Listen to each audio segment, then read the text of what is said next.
World War III. The road to Armageddon. Armageddon is a term that generally refers to the end of the world or a cataclysmic, apocalyptic event that brings about the destruction of this present civilization. According to biblical prophecy, the nation of Israel plays a central role in the battle of Armageddon. Armageddon is described in the Bible, the book of Revelation, specifically in Revelation chapter 16, verse 16.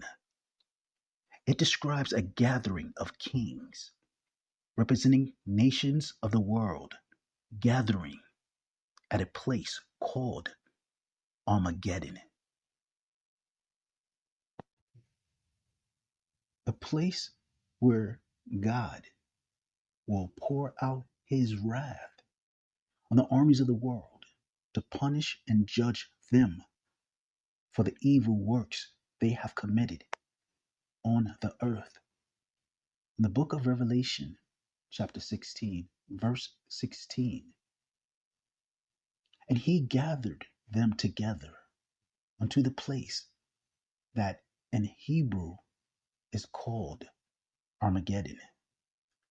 And once these nations are gathered, the outcome is the ultimate victory of good, the defeat of evil, and the establishment of God's kingdom. Israel is significant in these prophecies for several reasons. One, the geopolitical center of the world.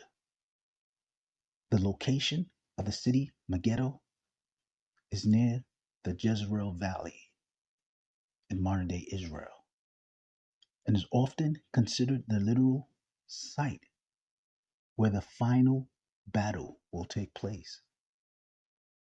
The term Armageddon comes from the Hebrew Har Megiddo, which means the mountain of Megiddo. Megiddo was an ancient city located in northern Israel. Megiddo means a place of truce or armies, or a place where battles were fought. It's historically and strategically important, having witnessed many ancient battles. The phrase World War III, the road to Armageddon, seems to evoke a sense of impending global catastrophe, like a dramatic, unavoidable collision of nations or forces that leads to the end of civilization as we know it. A place where Western civilization, led by the United States and NATO, face off against Eastern civilization, led by Russia, Iran, and China, leading to an inevitable, devastating global conflict, leading to an unstoppable chain of events, leading to a final showdown where nothing can be the same again. To better understand and uncover the original meanings of these ancient prophecies, we have to turn to their original authors, who were the ancient biblical prophets, the Hebrew Israelites. The book of Revelation, also known as the book of the Apocalypse or the Apocalypse of John. Now, John was the son of Zebedee, and Zebedee was a Hebrew man of the first century who lived in or near the city of Bethsaida. It's located in the Golan Heights in modern-day Israel today. The Bible, or the Tanakh, is and was the collection of the writings of the Hebrews. It was their history, their laws, and their constitution for their nation. And it contained their prophecies or predictions of the future. And they were inspired to write these books to help guide future generations of Israelites so they would never forget their heritage and obligation as a chosen priestly nation of their God. Every seventh day, they were commanded to rest and study the writings of their forefathers. And they, the Hebrews, designated a name to the buildings for the gatherings. They called them synagogues or house of assembly or school. In these sometimes ornate buildings, they gathered and studied the law, the Torah, and the prophets. One of the most best preserved ancient synagogue was found in modern day Syria, and it was excavated from a long forgotten 2,000-year Roman city in Syria called Dura-Europos.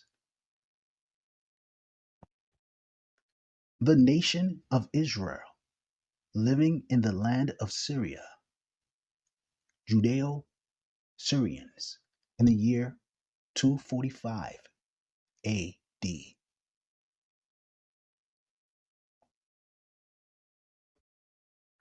The Roman Empire.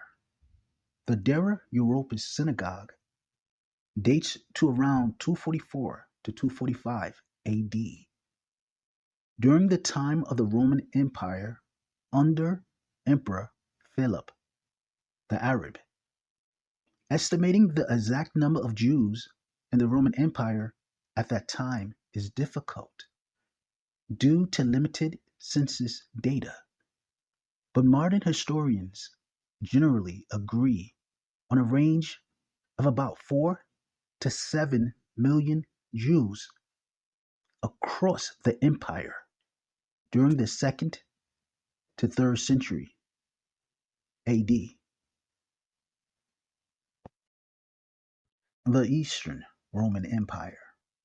Syria became a Roman province in the year 64 BC when General Pompey annexed it during Rome's eastern campaigns. By the 3rd century, Syria was a well-established and strategically important Roman province, serving as a military, trade, and cultural hub in the eastern part of the empire.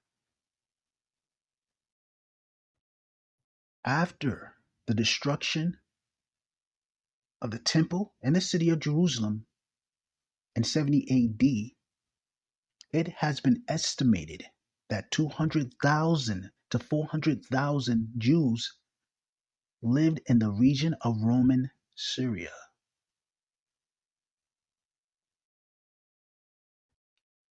Dura-Europos in the year 300 AD.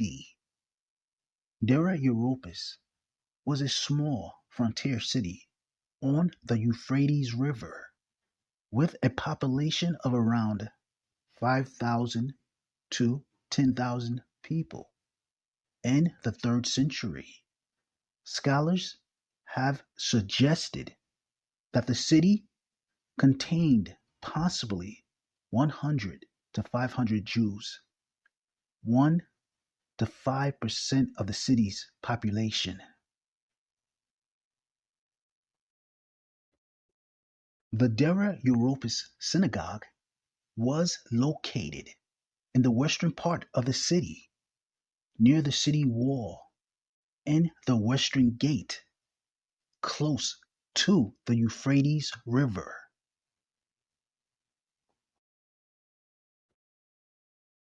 Dura-Europos synagogue in the year 256 AD, Syria.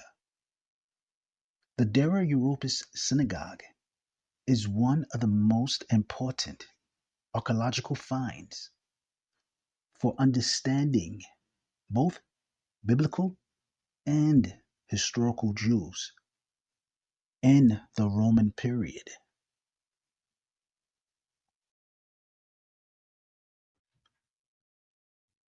The Dura-Europos synagogue, the building, could hold perhaps 60 to 100 worshippers at a single time. This is a reconstruction of the Dura-Europos synagogue, and the Jews of that time from data that was given and analyzed by AI, artificial intelligence, using cutting-edge technology and historical data. The actual synagogue and the paintings and the frescoes on its walls. From that data, we have reconstructed the Jews of Roman Syria of 2,000 years ago.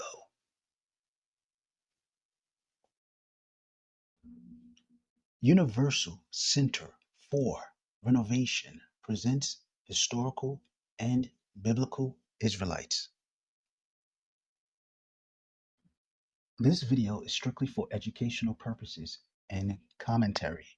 This video is of biblical and secular historical literature, so enjoy.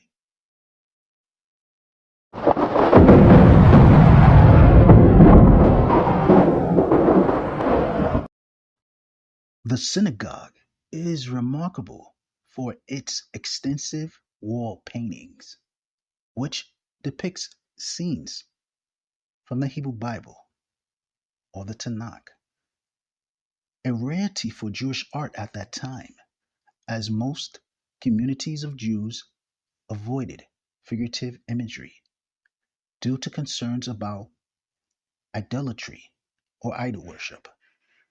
Examples of biblical scenes depicted Moses parting the Red Sea, the consecration of the tabernacle, Samuel anointing David, Ezekiel's vision of the dry bones, the binding of Isaac, the Exodus, and the Ark of the Covenant. These paintings reflect a strong connection to biblical history and Israelite identity.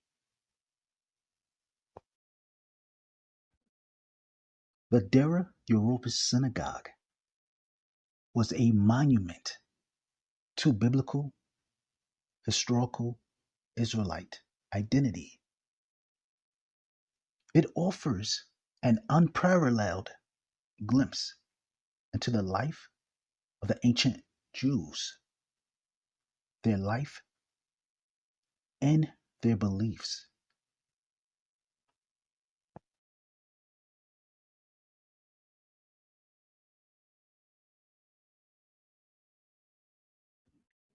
The scene of Moses, the Israelite, from the tribe of Levi, parting the Red Sea, is one of the most iconic and remarkable scenes from the Hebrew Bible. It appears as a wall painting in the Dura-Europos synagogue, dating from 244 to 245 AD.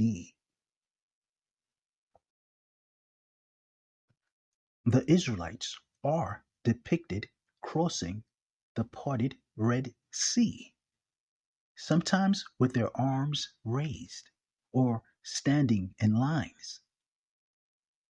The sea is represented as a wall of water, and God's hand may be depicted symbolically above, showing divine intervention. And this is common in Jewish and early Christian art.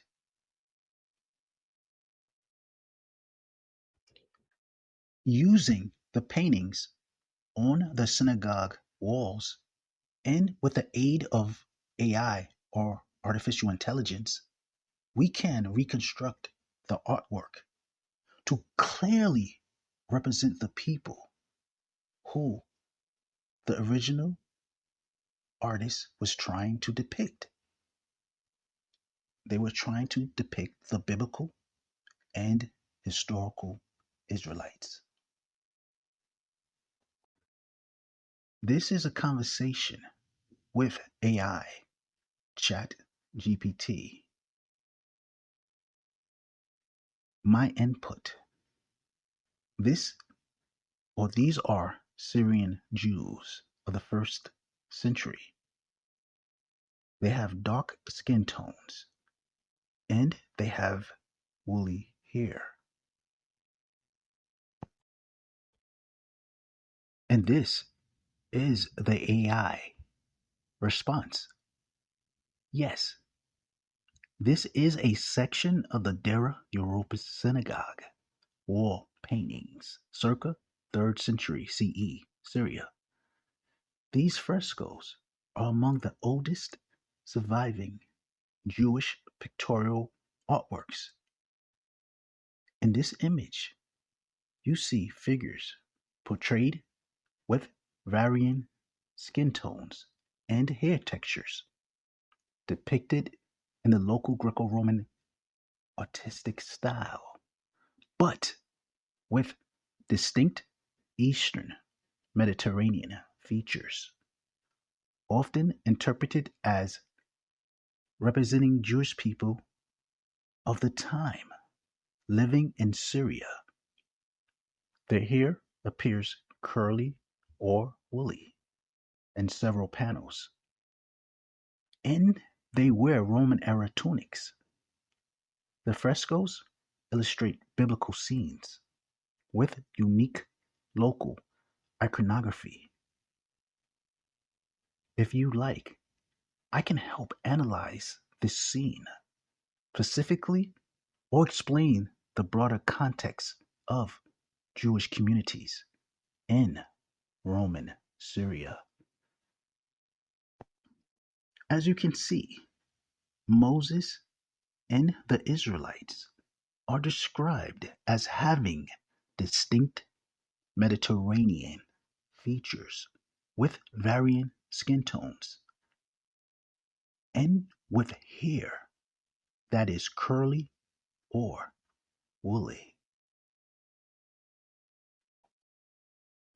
The AI or the artificial intelligence continues to elaborate on the fresco, the historical context. The people shown in the Dura-Europos synagogue paintings are Jewish inhabitants of Roman Syria in the 3rd century CE. They were Semitic or Shemitic speaking people. They spoke Aramaic and Hebrew, living in a region that was ethnically and culturally diverse. A crossroads of the Near East, Mesopotamia, and the Mediterranean. In the artistic style, the paintings are not realistic portraits, but stylized biblical scenes using the Roman Syrian provincial artistic conventions. Features like skin tone and hair texture are not always literal, but symbolically painted. However, you can see medium to darker skin tones and curly or tightly curled hair on many figures. which align with the physical diversity historically attested in the Levant and neighboring regions. So, as we can see, the Israelites have medium to darker skin tones and curly or tightly curled hair. And their physical diversity is historically correct for the Levant at that time, or the Middle East at that time.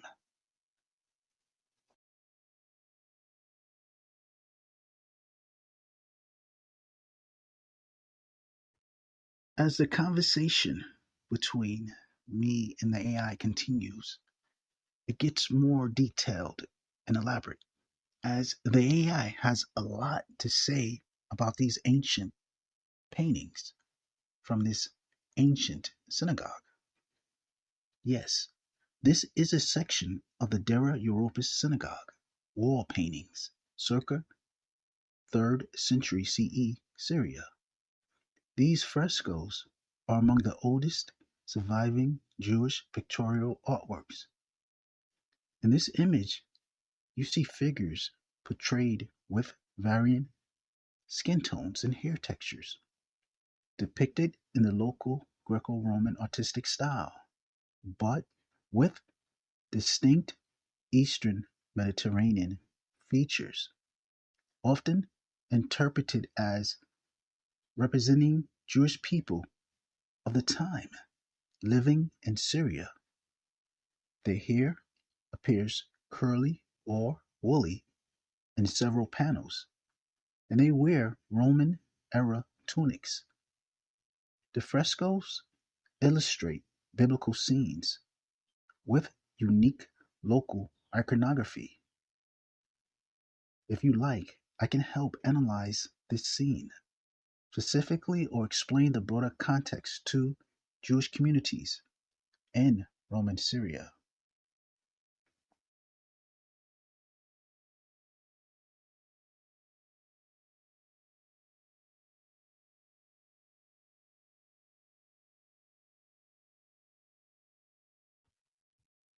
It soon becomes amazingly interesting as the AI takes a deep dive into the physical characteristics of the Israelites of that time period.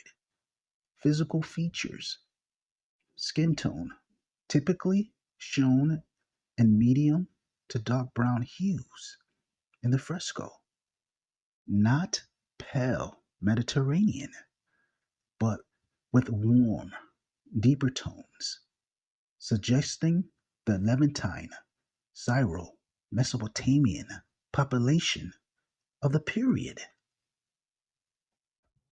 Here, often depicted as curly or tightly wavy.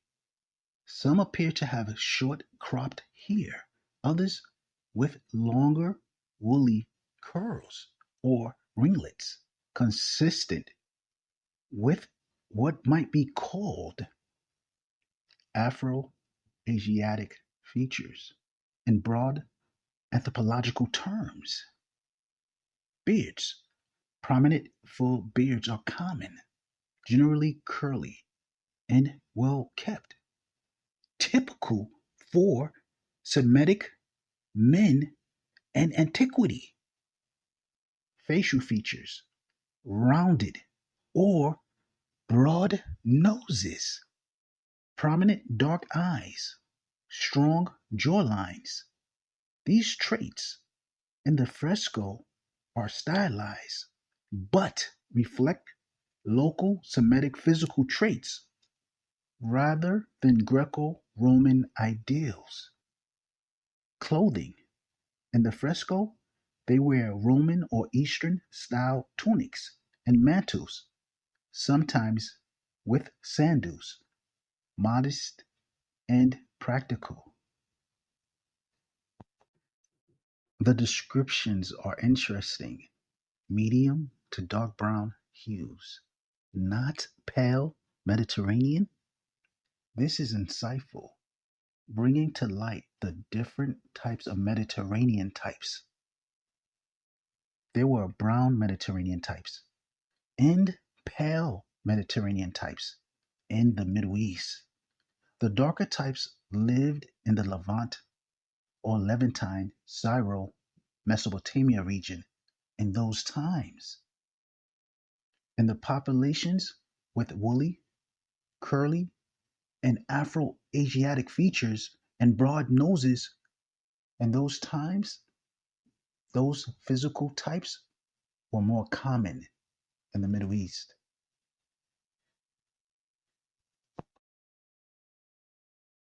And this last statement that the AI makes is very illuminating overall. These figures visually align with what many scholars would classify as ancient Near Eastern Semitic people, sharing traits with Syrians, Judeans, Mesopotamians, and other Levantine groups. Darker skin and woolly to curly hair being key indicators in this fresco style.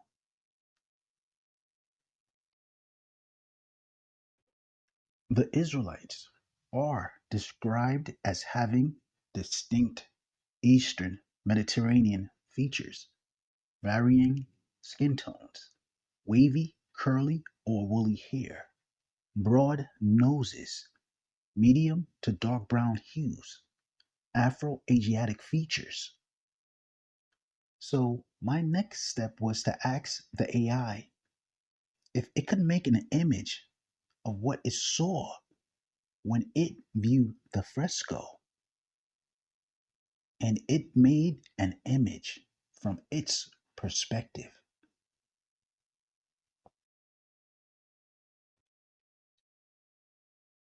And so the AI created an image from the Dura-Europos painting. This is what it saw. These faces are what the AI analyzed from the information it was given.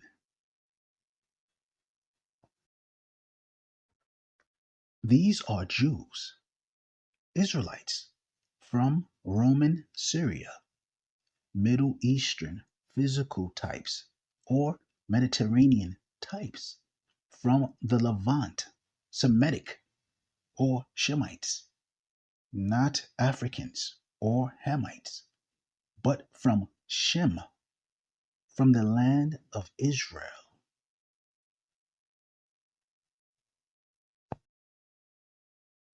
And so my question to the AI was the Dura-Europos Syrian Jews with medium to dark skin tones.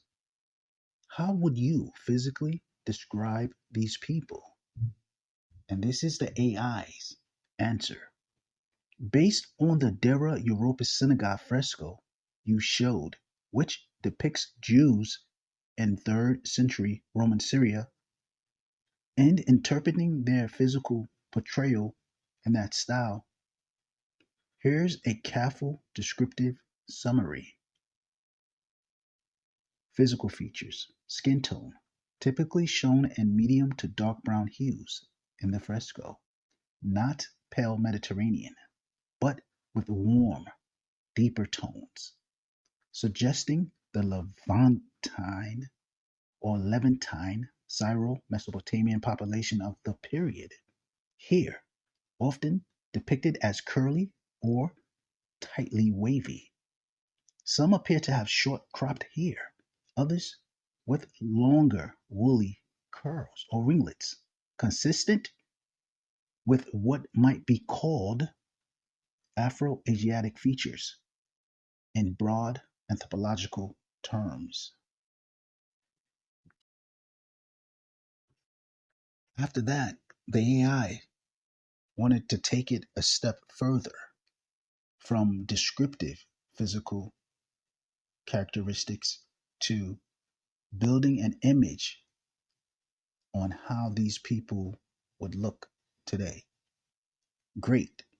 Here's how you could translate the Dura-Europos Syrian Jews' physical description into a realistic modern reconstruction or artistic depiction.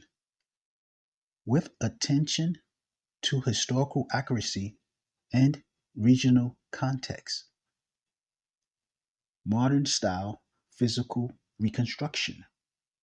So the AI is building a more realistic reconstruction of the Dura-Europos Jews. Skin tone. Depict them with medium to dark brown skin. This is the AI speaking.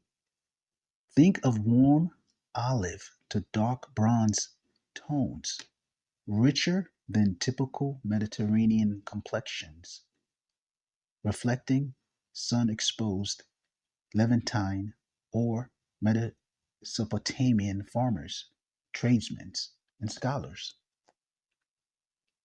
And so I made another request to the AI to complete this task. So the AI is describing these people and what it is that it's reconstructing. Hair. Hair should be naturally curly or tightly wavy. Some might have short woolly hair close to the scalp. Others could have longer ringlet or shoulder-length curls, possibly oiled and groomed. Facial hair would be thick, curly beards, a symbol of maturity and dignity in the culture. And then it's giving me the facial structure, oval to broad faces, strong jawlines, well-defined noses, ranging from straight to slightly rounded or broad, full lips, and dark expressive eyes with thick brows. Clothing. For a realistic 3rd century look, linen or wool tunics dyed in natural earth tones, white, beige, brown, rust red. Some might wear a mantle or cloak draped over the shoulder, belted at the waist, sandals, or simple leather shoes. Wealthier figures might have embroidered trims or simple jewelry like a signet ring or headband. And these are the descriptions that the AI determined from the paintings on the synagogue walls of Dura-Europos. Posture and setting. In art, pose them naturally, standing, gesturing while speaking, reading a scroll, or grouped as community elders and family members in an urban setting, like a stone paved street or frescoed walls of a synagogue.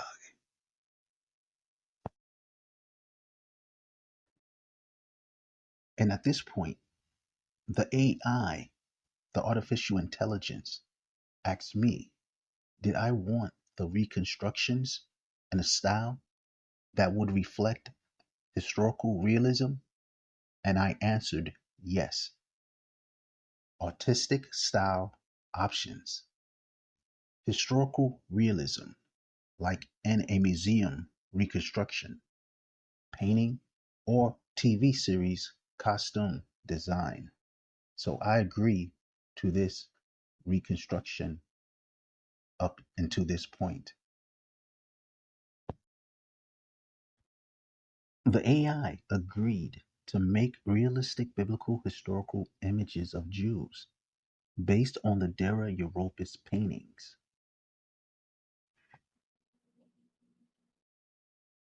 The AI or the artificial intelligence agreed to make realistic biblical historical images of Jews based on the Dura-Europos paintings.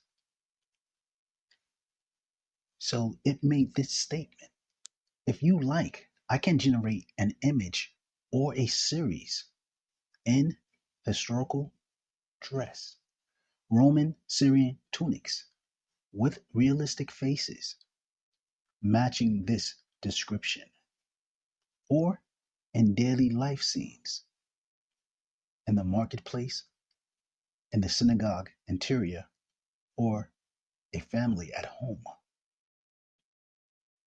Would you like me to make one? If yes, tell me which style and setting. And so the AI made an image of Dura-Europos Jews with realistic faces, matching the descriptions that it analyzed from the paintings on the walls of Dura-Europos. And this first image, these are images of Jews from Dura-Europos in the marketplace.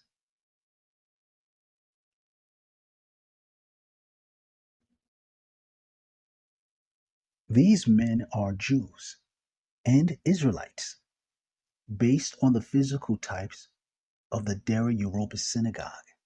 If those paintings were brought to life, this is what it would look like: Jews at the marketplace.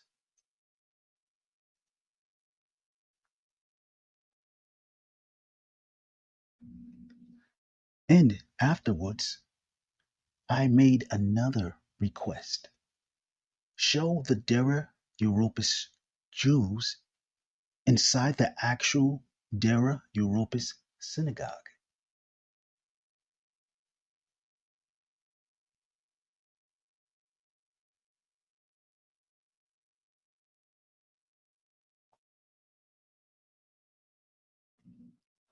This is an AI, or artificial intelligence, reconstruction of the Jews of Dura-Europos inside the synagogue of Dura-Europos, reading the Torah or the prophets, the Bible.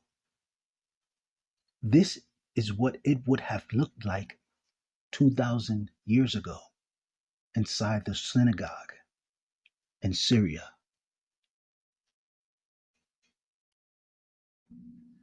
I fed the AI certain particular data, such as the synagogue floor plans, the images of the people on the walls.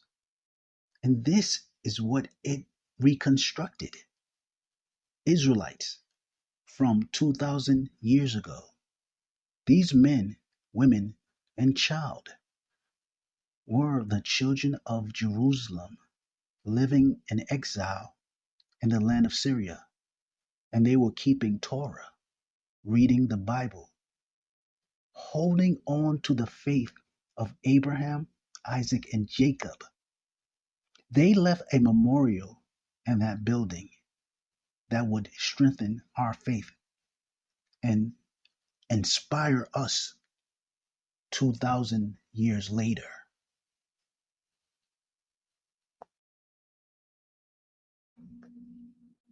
The Jews of the synagogue of Dura-Europos, the Judeo-Syrians, the Jews who lived in Syria 2,000 years ago.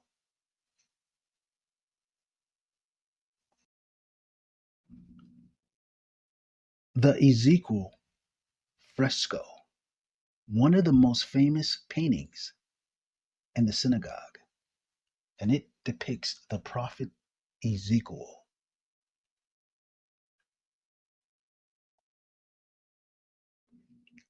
And this is an reconstruction from artificial intelligence, AI. I would like to discuss this one in more detail in an up and coming video, the next one.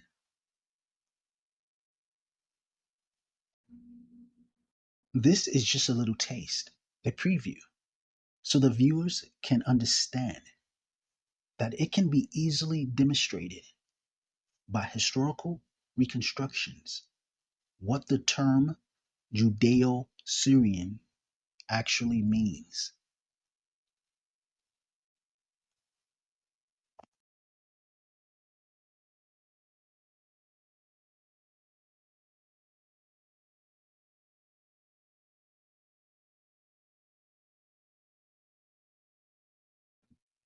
World Book Inc. is the publisher behind the World Book Encyclopedia, one of the most well known and widely used general reference encyclopedias, especially in schools and libraries. The World Book Encyclopedia was first published in 1917. Under the entry for Black Americans, it reads: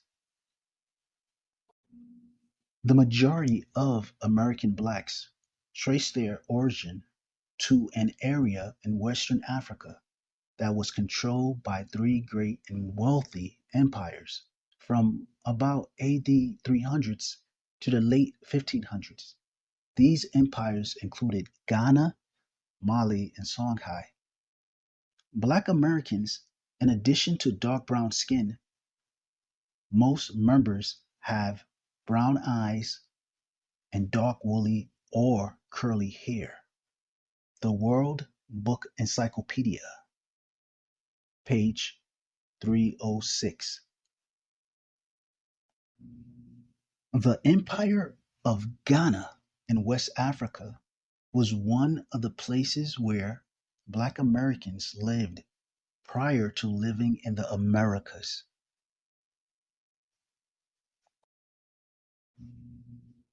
Author Allen H. Goodbay, 1864 to 1948, published a book in 1930 by Duke University Press. Goodbay, a Methodist minister, constructed a map of the different colonies of Jews in Africa. On his map, he locates the Ghana Empire, which he called the Jewish Empire of Ghana. This is where the Black Americans originated from, according to the World Book Encyclopedia.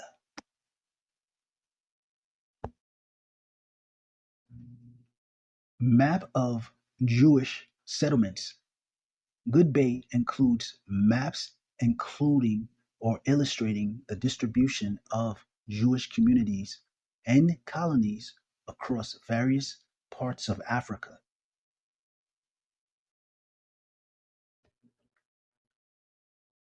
The Wikipedia article Ghana Empire from 300 AD to the early 1200s. Theories concerning the foundation of Ghana. French colonial officials, notably Maurice de la Fosse, whose work or works on West African history has been criticized by scholars. De la Fosse produced a convoluted theory of an invasion by Judeo-Syrians. The West African kingdom of Ghana was founded by Jews from Syria, Judeo-Syrians. They immigrated from the Roman Empire. Maurice de la Fosse, 1870 to 1926, was a French colonial administrator, ethnographer, and scholar, specializing in West African history and cultures. De la Fosse said the Ghana Empire was founded or heavily influenced by Judeo-Syrians. Hebrewisms of West Africa by Joseph J. Williams is an invaluable work that explores the presence of Hebraic customs, beliefs, and practices among various African communities. This book was first published in the year 1931. Hebrewisms of West Africa, page 227, south of the Sahara. Wherever may be thought of the more or less mythological traditions connected with the earliest Jews in North Africa, it is now practically an established fact that a Jewish nation, Jewish at least in faith, in perhaps too in origin, long held sway south of the Sahara. But from the second and third centuries, there were there also Judeo-Syrians coming from Cyrenaica. Cyrenaica, Libya, and North Africa was in the Roman Empire. And the Judeo-Syrians entered Libya, North Africa, and then migrated to Ghana in West Africa.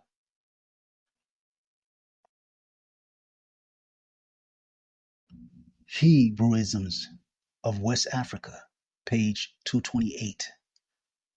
Ghana. The title of Ghana, from which their capital city took its name, has nothing Arabic about it. Perhaps it belonged to the language of the first founders of the Empire of Ghana. That is to say, the language which, without doubt, was made up at the time of Aramean, Egyptian, and Berber elements that the Judeo-Syrians spoke when they arrived in Un.C.R. The Jews of Syria established the Kingdom of Ghana in West Africa. The Judeo-Syrians migrated from Libya, a country that was part of the Roman Empire, into the interior of West Africa along the Niger River. The founders of Ghana, the Ghana Empire, the Jewish Ghana Empire, spoke Aramean, that is, Syrian. They also spoke Egyptian and Berber, or the Libyan languages of North Africa.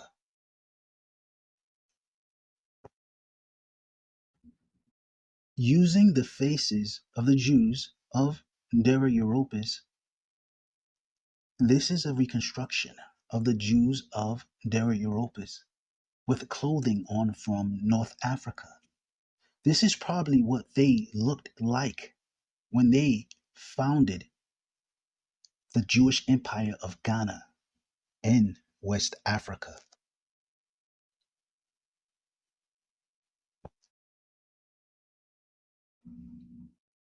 In a up-and-coming video, it will be demonstrated that the Jews rose to prominent positions in the Eastern and Western Roman empires.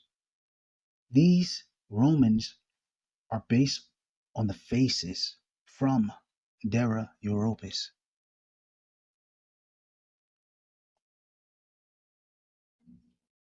Many kings and chiefs among the European Celtic and Germanic barbarians were Israelite in origin. These faces were based on the faces of the Jews of Dura-Europos, European, Celtic, and Germanic people.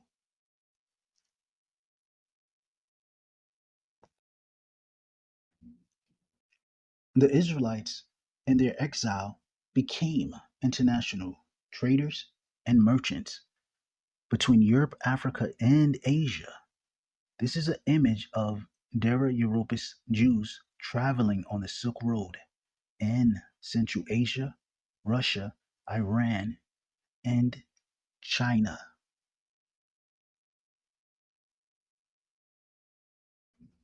This image is based on the faces of the Jews of Dura-Europos Jews, Israelites, could be found in India, Pakistan, and Afghanistan.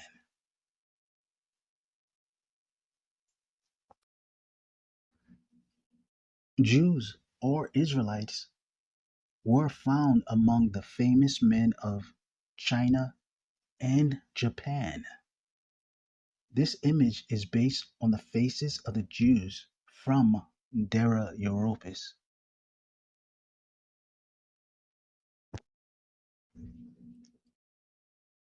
And also, during the days of the Assyrian captivity, the northern tribes of Israel left the Middle East and settled in the Western Hemisphere, the Americas.